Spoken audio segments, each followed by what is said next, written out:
Hola, ¿qué tal? Me da mucho gusto saludarles en este nuevo podcast, en donde vamos a hablar acerca de los antecedentes, conceptos y relación de Constitución, Estado y Gobierno. Todo esto dentro del tema que se titula Estado, Constitución y Gobierno.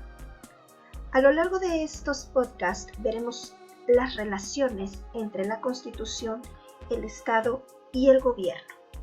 Comencemos. Vamos a analizar qué es el Estado, cuáles son sus tipos, elementos y relación con el gobierno y la Constitución, conociendo en paralelo a ello los tipos de Estado y gobierno existentes en México a partir de la idea de democracia, el Estado de Derecho, los derechos humanos o derechos fundamentales. Es de señalarse que el tipo de Estado más común es el constitucional, pues se organiza partiendo de una constitución, entendida generalmente como un documento solemne, dotado de principios de supremacía y rigidez, es decir, una norma que se ubica como parámetro para revisar la validez de todas las normas posteriores a ella y que para ser reformada requiere de un procedimiento dificultado que impide que sea el legislador ordinario, el que habitualmente hace las leyes, quien la reforma. Con ello se exige en algunos casos que, en cambio, la disolución del órgano legislativo o su aprobación sea por parte del pueblo, a través de referéndum constitucional, como se aplica en España, Alemania e Italia, o bien, como sucede en el caso de México, mediante la exigencia de mayorías calificadas del legislador ordinario, más la participación de las legislaturas locales. Esto se menciona en nuestra Carta Magna en el artículo 135. Hablaremos a continuación de los antecedentes y acepciones de Constitución, Estado y Gobierno. Es necesario tener claro que la concepción que se tenga sobre el ser humano alterará por mucho la justificación de que se tenga del Estado. De este modo, hay quienes parten de la concepción del hombre como un ser egoísta, competitivo, envidioso, mezquino, tal como lo concebía Hobbes, Locke o Maquiavelo, en contrapartida con Aristóteles, quien lo consideraba como un ser sociable y gregario por naturaleza, ante lo cual todo aquel que viviera fuera de la organización social se consideraba mal visto, ya que se le podía tener por un ser o bien degradado o superior a la especie humana. Por tal razón, existe una vinculación estrecha entre el ser humano y su comunidad, y, por ello, no se puede concebir el aislamiento del individuo, pues dada su necesidad de los otros, es como surgen las primeras organizaciones sociales. Como a toda tesis corresponde una antítesis y una posterior síntesis, según la dialéctica, respecto a lo expuesto, la síntesis la encontramos en la aportación de Jeremy Bentham, quien consideraba que la conducta de todo ser humano se ejecuta produciendo placer o evitando el dolor. De acuerdo a lo anterior, se puede decir que cualquiera que sea la concepción de hombre, éste se agrupa por interés individual, redundando en un interés colectivo, tales como la obtención de alimento y la defensa contra los elementos naturales, los animales salvajes o el ataque de sus semejantes. Como primera organización natural se tiene a la familia, para luego desarrollarse la horda y la tribu, surgiendo de esa necesidad gregaria la imposición de reglas de conducta. Aunado a lo anterior, con el correr de los siglos, todo parece demostrar que existió la necesidad de expandir el territorio, aumentando su potencia ofensiva y defensiva. Hasta ese momento, los vínculos de parentesco se fueron sustituyendo paulatinamente por el de subordinación a una autoridad, que toma a cargo la disciplina y organización de la vida social de los integrantes de un mismo territorio, aún sin que existiesen vínculos familiares o de cualquier otro parentesco.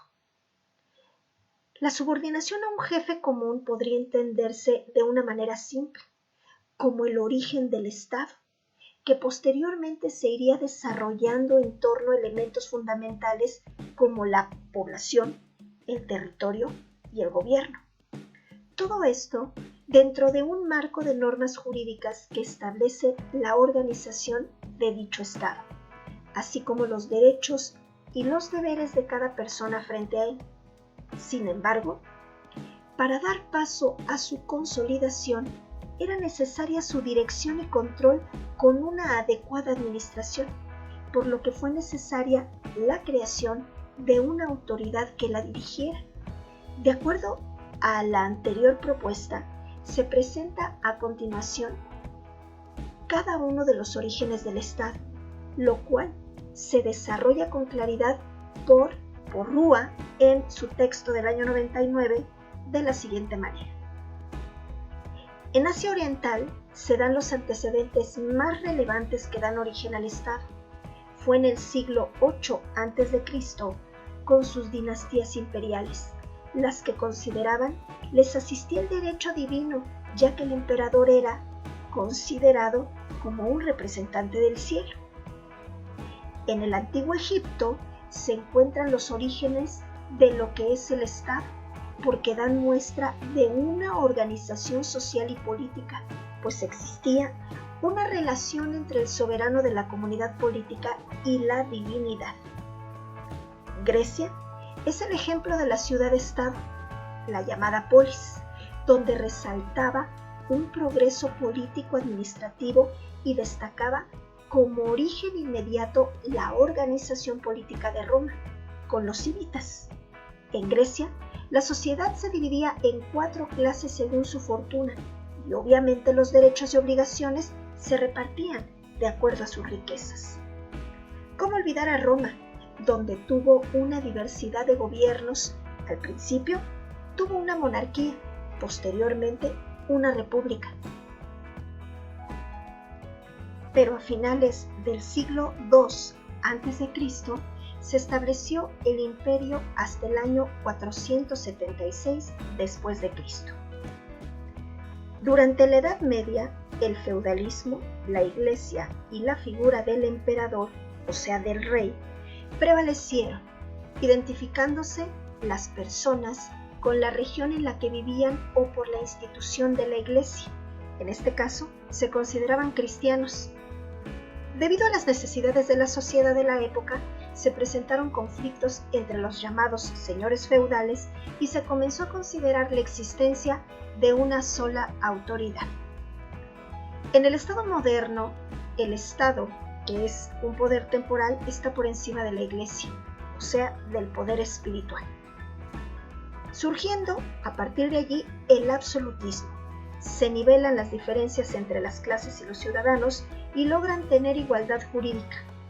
Existe una comunidad nacional organizada de acuerdo a funciones que les corresponden, también un orden jurídico para regular las relaciones entre el Estado y las personas, a quienes se les reconoce libertad individual, con cierto sometimiento al poder del Estado.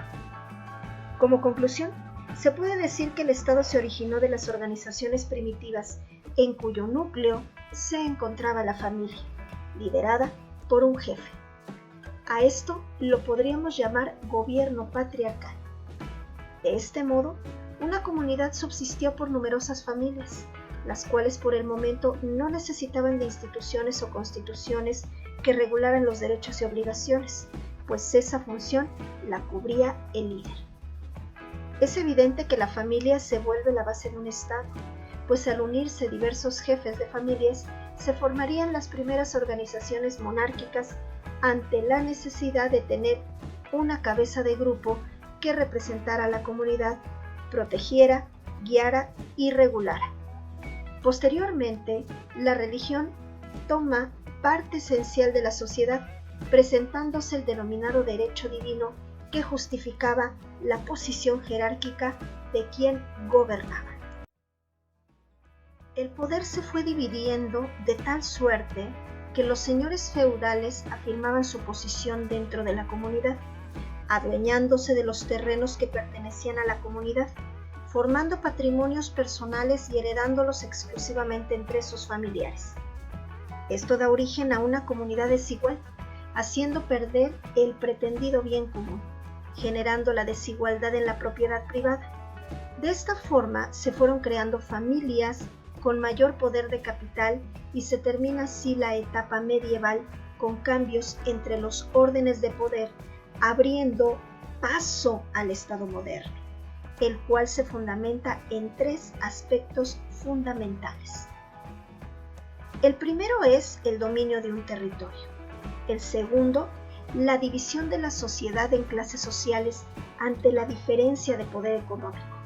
Y tercero, el surgimiento de instituciones que brinden servicios internos y externos a la sociedad, buscando legitimación entre los ciudadanos siempre y cuando sus actos estén bajo el amparo de instituciones jurídicas y sociales creadas originalmente en beneficio de las personas.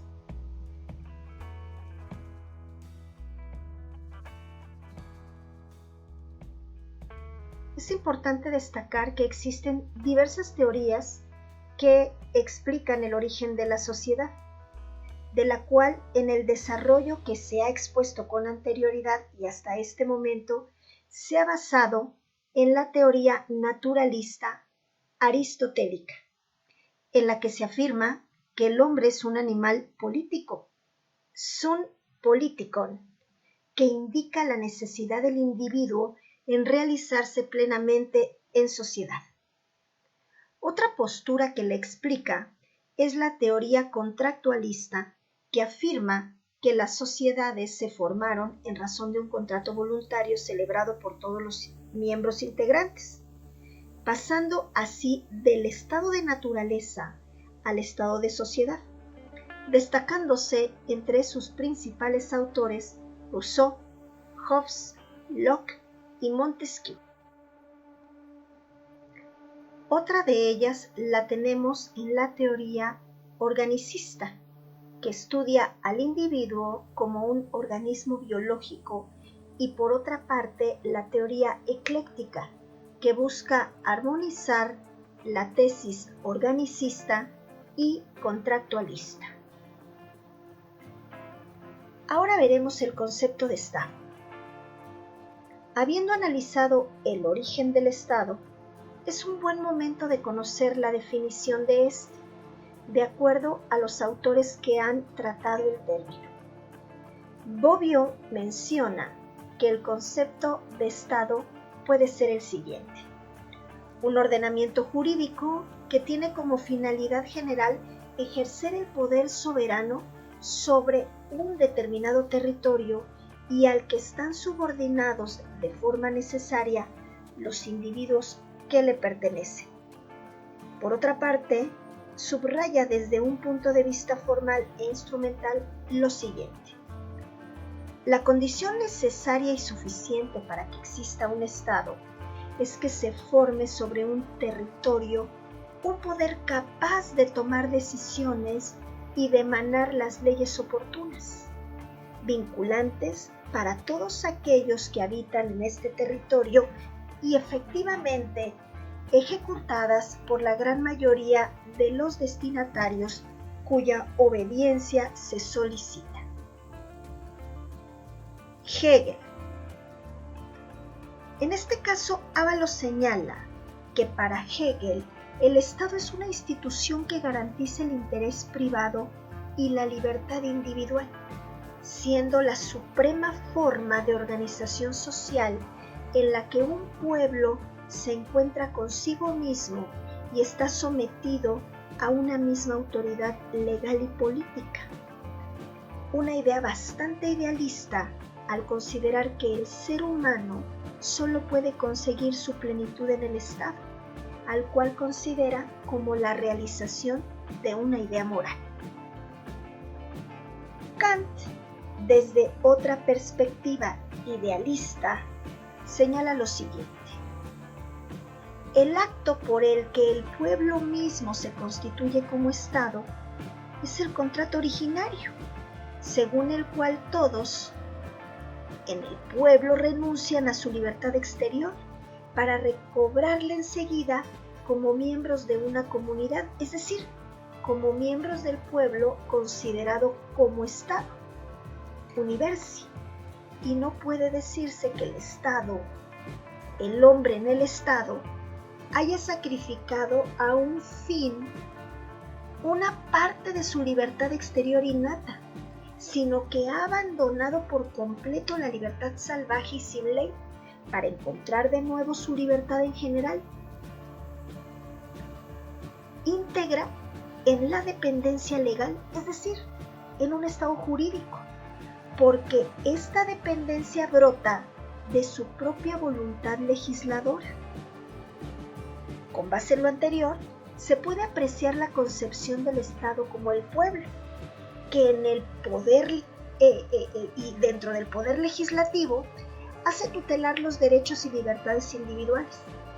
Considera además al Estado como un organismo natural, cuya esencia era incomprensible para el conocimiento y que se constituye por las mutuas relaciones de los individuos persiguiendo el mismo fin al vivir en comunidad, cuya convivencia es ordenada bajo una forma jurídicamente establecida. Lenin, a partir de su pensamiento, se logra apreciar su visión de Estado como la gran estructura de la política dominante, ejercida desde una clase privilegiada, que se le denomina la burguesía capitalista. El Estado es más que nada un producto de la sociedad, en un estado determinado de su desarrollo. Es el reconocimiento de que esta sociedad se encuentra atrapada en una contradicción insoluble consigo misma, dividida en oposiciones irreconciliables que es impotente para conjurar. Marx concibe al Estado como un instrumento de expresión de la clase dominante, el arma de combate contra los enemigos interiores, que son los trabajadores, y contra los enemigos exteriores, que son otros estados, como algo inherente a la realidad social, resultado de las condiciones económicas de la producción. Se puede notar que todo Estado, incluso desde la polis griega, pese a no ser considerado un Estado moderno, así como la tribu, el clan o la horda, mantienen como elementos constantes la existencia de un pueblo, entendiéndosele a este como el conglomerado humano asentado en un territorio, que ejerce relaciones de convivencia respaldadas por un poder político capaz de imponerse sin recibir ninguna orden del exterior. Por otra parte, es de señalarse que los estados modernos, además de los elementos señalados, se estructuran en una constitución, la cual, por ejemplo, establece normas sobre la nacionalidad y la ciudadanía, el trato a extranjeros y formas migratorias, los límites geográficos aéreos de subsuelo, mar, islas, cayos y arrecifes, entre otras.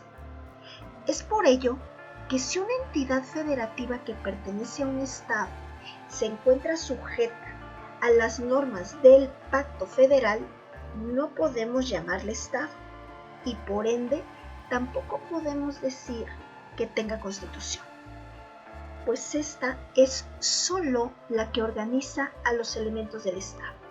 Y si entre esos elementos el poder que organiza tiene el objetivo de ser soberano, en las entidades federativas no existe la soberanía, sino una autonomía, pues tienen estas un catálogo de facultades que pueden ejercer dentro de los límites establecidos en la propia Constitución.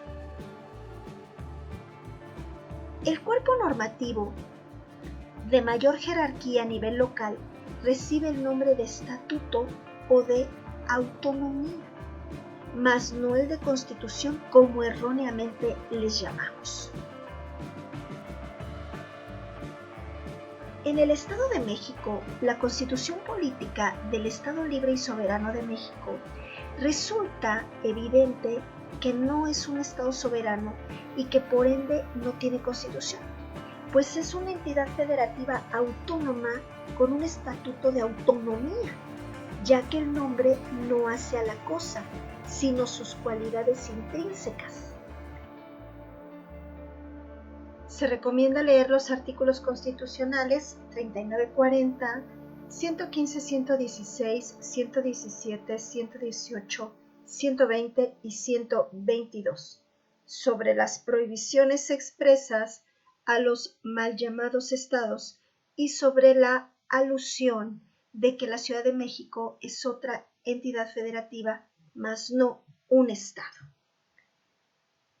Con base en lo anterior se puede concluir que el Estado es una forma de organización social soberana y restrictiva, formada por un conjunto de instituciones que tienen el poder de regular la vida nacional de un territorio determinado.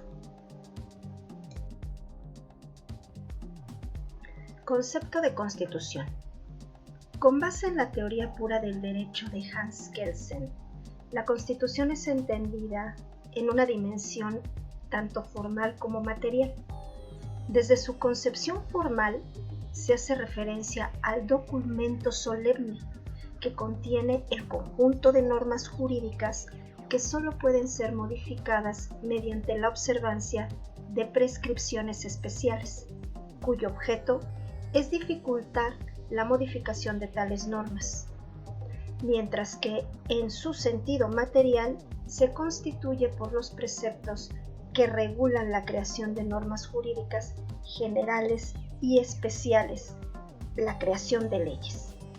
Por otra parte, Tamayo critica que la doctrina constitucional ha reducido el campo de aplicación de la expresión derecho, limitando el fenómeno constitucional a cierto tipo, ideal, por ejemplo, de la Constitución. La crítica es acertada porque una Constitución puede no ser escrita, sino consuetudinaria, y puede no ser un solo documento, sino varios, como las 7 leyes de México en 1936.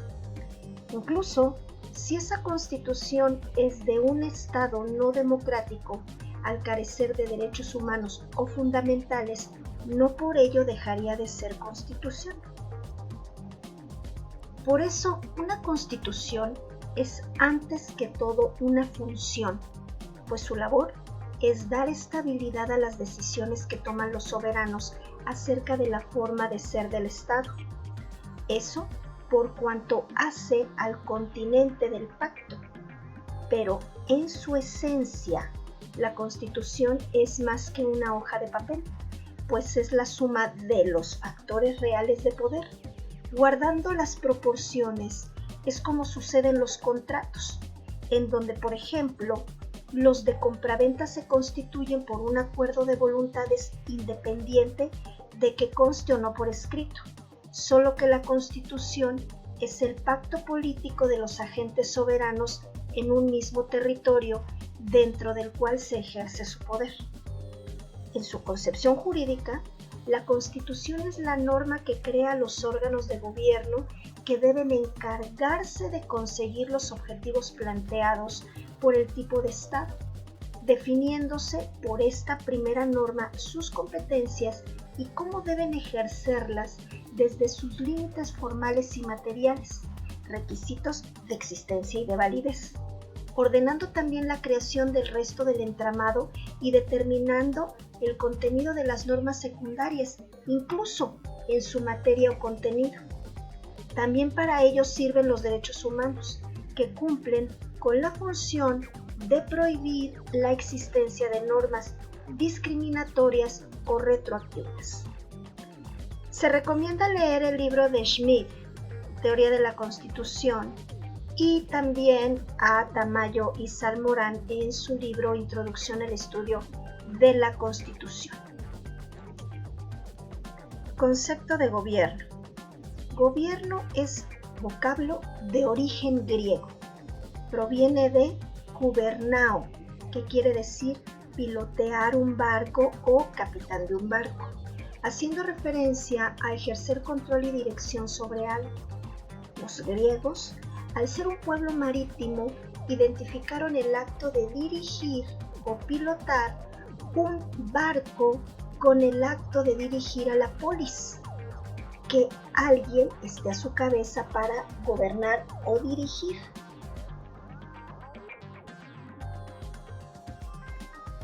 Por otra parte, Rousseau menciona que el pueblo es súbdito, o de acuerdo a la soberanía es quien posee el poder y lo ejerce. En este sentido nos dice: un cuerpo intermediario establecido entre los súbditos y el soberano para su correspondencia mutua, encargado de la ley, de su ejecución y del mantenimiento de la libertad, tanto civil como política, el ejercicio legítimo del poder ejecutivo, príncipe o magistrado o cuerpo encargado de la administración, y debe de tener suficiente fuerza para contener al pueblo, pero a la vez una fuerza regulada por el soberano con el propósito de que las autoridades no realicen acciones autoritarias. Esto es lo que menciona Rousseau. De este modo tenemos que en Asia Oriental, durante el siglo XVIII a.C., empezó a tener una forma de gobierno monárquica, con lo que se conoce como dinastías imperiales, mientras que el Medio Oriente también contaba con una autoridad monárquica. Mención aparte tiene Roma, que en sus principios tuvo como forma de gobierno una monarquía electiva. Porrúa dice que en los primeros estados, estos se caracterizaron por ejercer el poder absoluto y teocrático, en el que a los monarcas el poder les venía por derecho divino, obviamente sustentado por las creencias religiosas de los súbditos. En Grecia nace la democracia, desplazando a la oligarquía y a la tiranía, estableciendo un gobierno ejercido por un consejo elegido entre los ciudadanos. Por eso se dice que los orígenes del gobierno se dan allí, resaltando que la clasificación más antigua la realizó Aristóteles, con su planteamiento de que los gobiernos podían ser formas puras e impuras, entendiendo a la monarquía, la aristocracia y la democracia como puras, y a la tiranía, la demagogia y la oligarquía como impuras. Sin embargo, pronto la democracia fue desplazada por lo que se conoce como nobleza, a cargo de las personas con poder político y militar y dueñas de grandes territorios. Esto duró hasta la Revolución Francesa, momento histórico que impuso de nuevo la democracia en el occidente, siguiendo el ejemplo de Estados Unidos, que al independizarse escogieron la república y la democracia como sus formas de Estado y gobierno.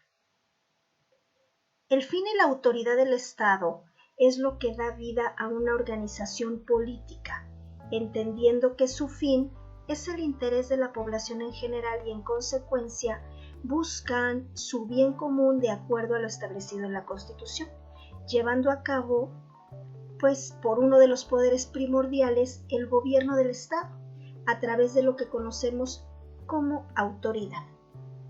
Pero en la realidad el término de gobierno se refiere a una figura de autoridad o de poder, o realmente busca nuestro bien común como sociedad. ¿Qué es la autoridad? ¿Qué es el poder? ¿Acaso son lo mismo? El poder tiene varias definiciones según Weber. Es el dominio sobre otros. Unos mandan y otros obedecen.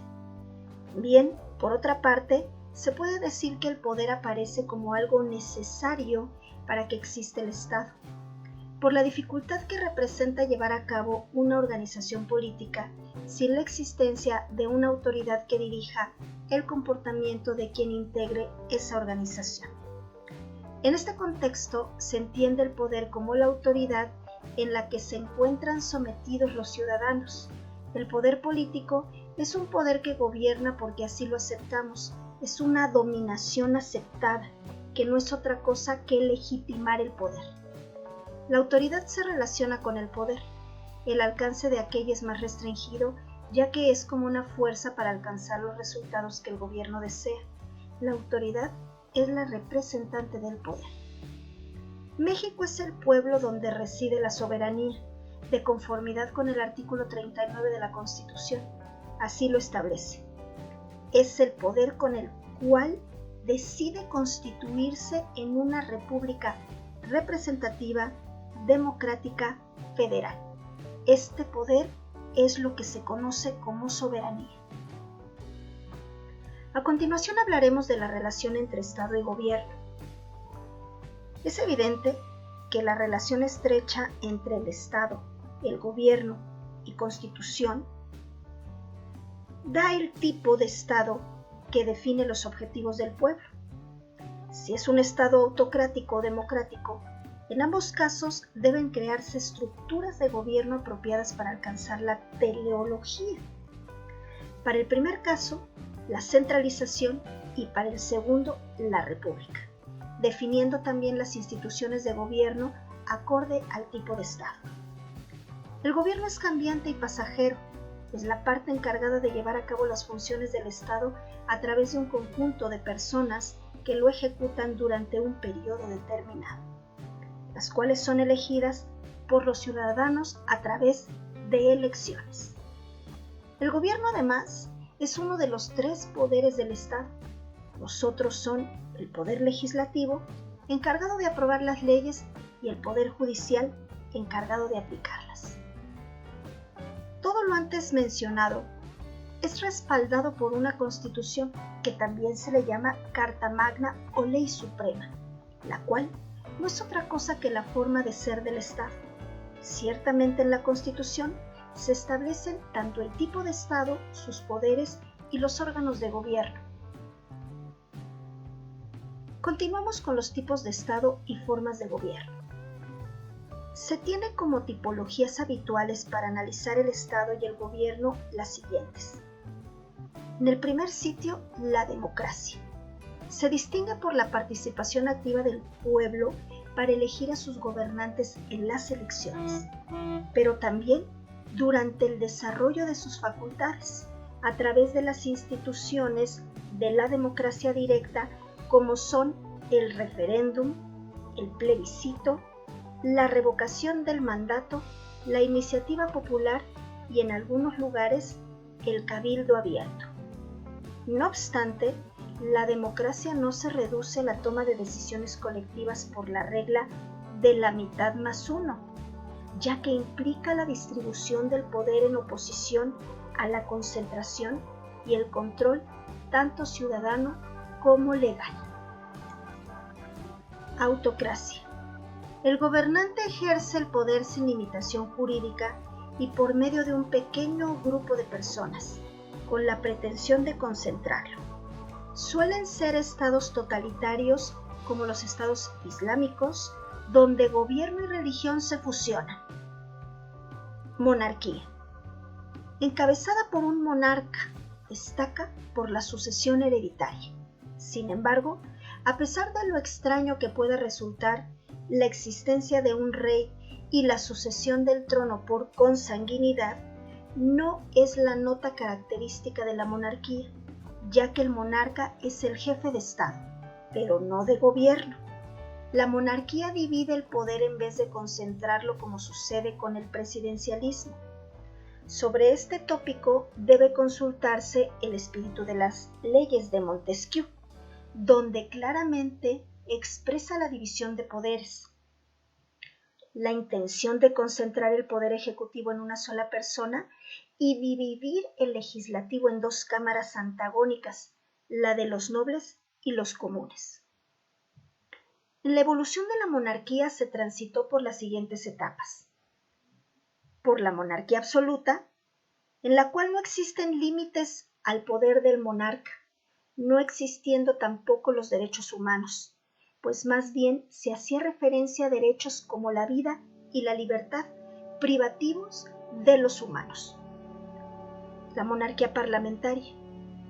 En el Parlamento es un órgano que hace frente al monarca limitando su poder.